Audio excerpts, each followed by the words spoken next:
Brought to you by Palvi Agrico. आता शेतीसाठी जे काही लागणार ते घरपोच मिळणार, तेही मोबाईलच्या एका क्लिकवर।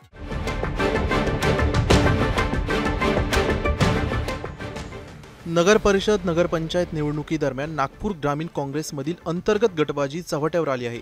माजी मंत्री सुनील केदार यांनी इच्छुक उमेदवारांच्या घेतलेल्या मुलाखती प्रदेश अध्यक्षांनी अवैध ठरवत पुन्हा सर्व पदाधिकाऱ्यांच्या उपस्थितीमध्ये इच्छुकांच्या मुलाखती घेण्याचं पत्र पाठवलं आहे। नागपूर जिल्हा काँग्रेस कमिटीच्या बैठकीवरून आता पक्षातच गोंधळ उडाल्याचं चिन्ह दिसतंय। 7 नोव्हेंबर रोजी झालेली जिल्हा काँग्रेसची बैठक ही अवैध असल्याचं स्पष्ट करत प्रदेशाध्यक्ष हर्षवर्धन सपकाळ यांनी ती अमान्य ठरवली आहे। जिल्हा पातळीवरील कोणतीही बैठक घेण्यासाठी प्रदेश काँग्रेस कमिटीची पूर्व परवानगी घेणं आवश्यक असतं, मात्र नागपूर जिल्हा काँग्रेस कमिटीनं अशी कोणतीही परवानगी न घेता बैठक घेतल्यामुळे ती वैध ठरत नाही। त्यांनी सर्व संबंधित पदाधिकारी आणि सदस्यांना पुन्हा एकत्र बोलावून अधिकृत मार्गाने बैठक घेण्याचं सपकाळ यांनी निर्देश दिले आहेत। दरम्यान काँग्रेसमधील या अंतर्गत राजकारणाचा सर्व आढावा घेतलाय आमचे प्रतिनिधी योगेश पांडे यांनी। नगर परिषदा आणि नगरपंचायती निवडणुकीच्या माध्यमातून नागपूर ग्रामीण म्हणजेच नागपूर जिल्ह्यातील काँग्रेसमधील अंतर्गत गटबाजी जी आहे ती पुन्हा एकदा चव्हाट्यावर आलेली आहे।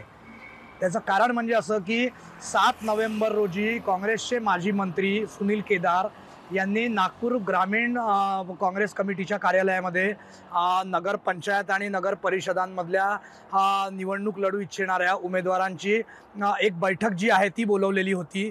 त्या बैठकीमध्ये रामटेकचे खासदार श्यामकुमार बर्वे, माजी मंत्री राजेंद्र मुळक, स्वतः सुनील केदार यांच्यासह काही ठराविक नागपूर ग्रामीणचे पदाधिकारी जे आहेत ते उपस्थित असल्याचं सांगत महाराष्ट्र प्रदेश काँग्रेस कमिटीचे जे अध्यक्ष आहे हर्षवर्धन सपकाळ त्यांनी ती बैठक जी आहे ती बैठक आणि तो मुलाखती ज्या झालेल्या आहेत त्या अवैध ठरवल्या होत्या। त्यामुळे कुठेतरी सुनील केदार विरुद्ध महाराष्ट्र प्रदेश काँग्रेस कमिटी असा एक थेट वाद जो आहे तो नगर परिषद नगर पंचायतीच्या निवडणुकीच्या माध्यमातून नागपूर ग्रामीणमध्ये बघायला मिळतो आहे।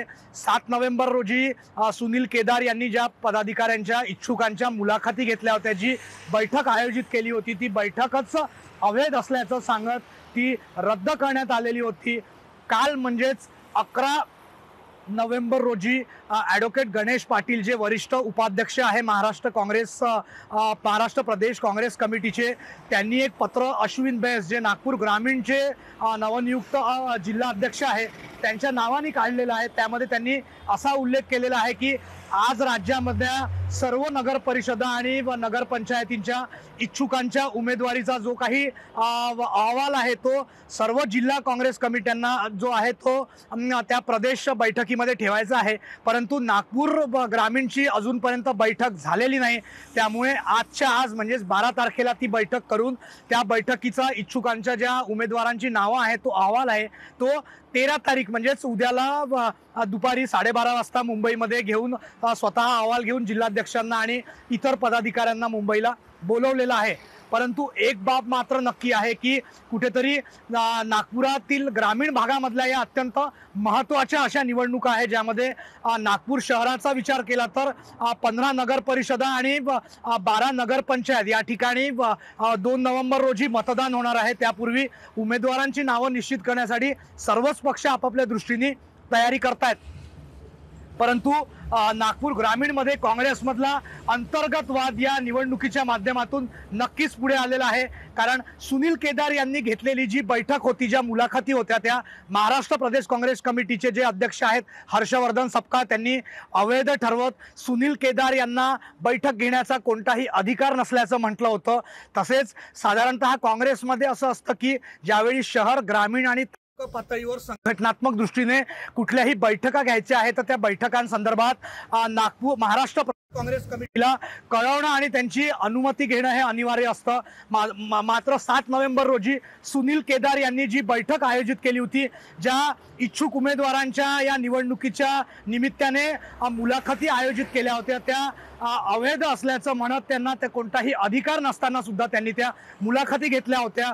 त्यामुळे त्यावर हर्षवर्धन सपकाळ यांनी नाराजी व्यक्त केली होती। आज अखेर नागपूर ग्रामीण काँग्रेस कमिटीच्या नागपुरातील गणेशपेठ स्थित कार्यालयामध्ये बैठकी ज्या आहे, मुलाखती ज्या आहेत त्या दिवसभर चालणार आहे। तो अहवाल इथले जे ग्रामीणचे अध्यक्ष आहेत ते घेऊन उद्या मुंबईला जातील आणि त्यावर नावांवर जे आहे ते शिक्कामोर्तब होणार आहे।